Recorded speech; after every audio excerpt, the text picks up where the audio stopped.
Hello curlies, it's Mary. So in today's video I am going to be answering one of the most frequently asked questions to me on all of my social media, which is, how do I make my hair curly? And just a quick side note, if you watch my last video regarding trying out 2 different products on my hair, this is now day 4 hair here. I got some requests that asked me to show my hair after my hair had fully dried. As you can see, the further on my hair goes in the week, the more fro-like it becomes. It's just what my hair does. So, how do you make your hair curly?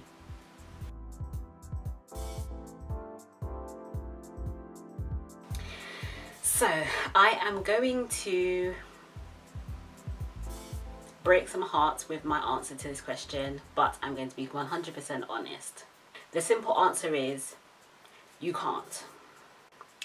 Some people's hair has a natural curl pattern, some people's hair does not.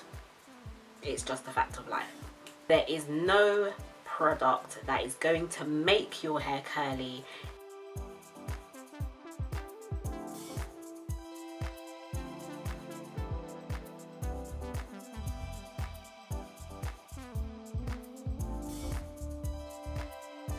Now, there are a lot of different types of curls. You have people who have very loose curls, people who have waves, people who have very tiny coils.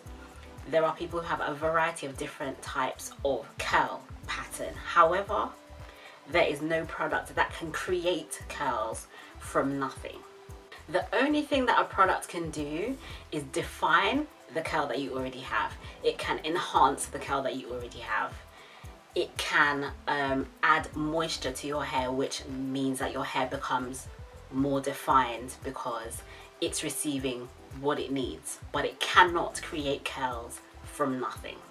And to a certain extent, I do understand why people do ask this question. They ask because there's this underlying feeling that if your hair is a really kinky texture that does not have a defined curl pattern, that somehow that is less valuable or less beautiful than very curly, defined hair.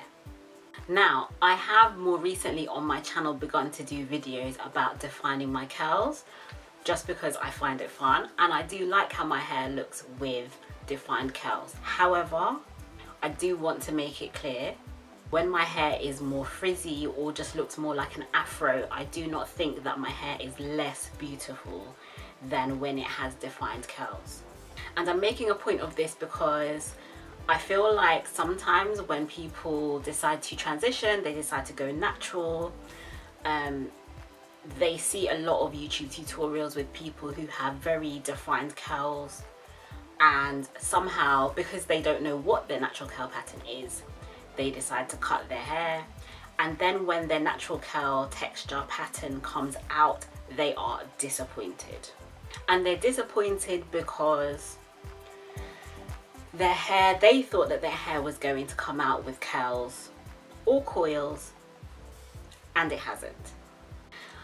What I think is the most important thing is to go natural for your own reasons. Go natural because you want to embrace your hair for how it is. But if you go natural with a preconceived idea of what your hair is going to do, how your hair is going to curl, you are going to be disappointed.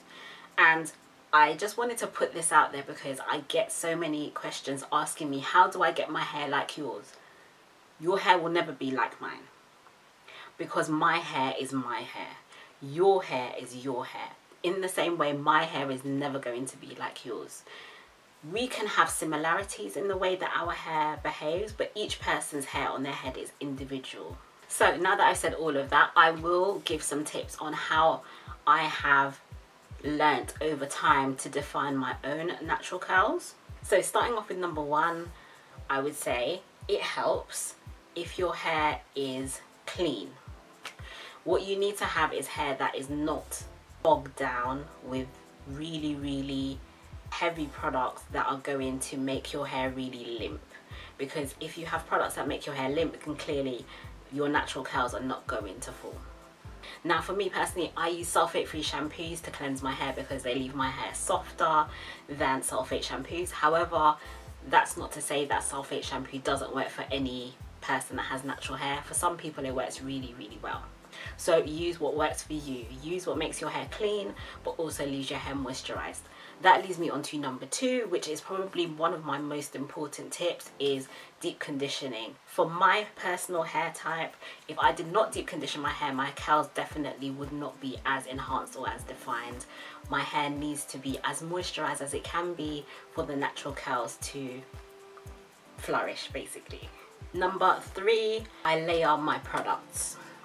So what I mean is, I use a leave-in conditioner. I always use a leave-in conditioner as a base, just to give my hair a base level of moisture before I add any other styling products on top. That's number 3. And number 4, I always use, if I really want to define my curls, I use a gel or I use some kind of curling cream. You're gonna have to experiment to find out which gels or curling creams or curling jellies, whatever type of curl defining products that are out there. You're going to have to experiment with different ones and see what works best for you. And number 5, what I also want to touch on is method. When I say method, what I mean is, some people can literally just put a leave-in conditioner in their hair and just work it into their hair and their natural curls just are popping, if you want to use that term. Their curls are just defined. Other people have to put in a little bit more work in order for their natural curls to come out. So some people use a shingling method, some people use the rake and shake method, some people use a slight finger coiling method, as you've seen in some of my videos, and I will link some above here so that you can see.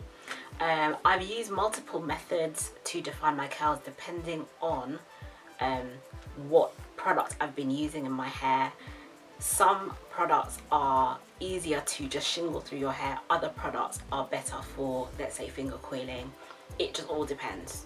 Again, experimentation is key. Either way, if you want to define your curls, number 1, it helps to actually have a curl pattern to your hair, because some people genuinely don't, and that's completely fine. However, if you do need to make sure your hair is as moisturized as possible, as I've pointed out in my steps previously. And then you just need to experiment and see what works for your hair and what doesn't. So I do hope that this video has made sense. I hope that I've brought my point across clearly, and thank you so much for watching. If you enjoyed these tips, then please give this video a very big thumbs up below. You can also hit the red subscribe button to subscribe to my channel, and I'll see you in the next video. Take care. Bye.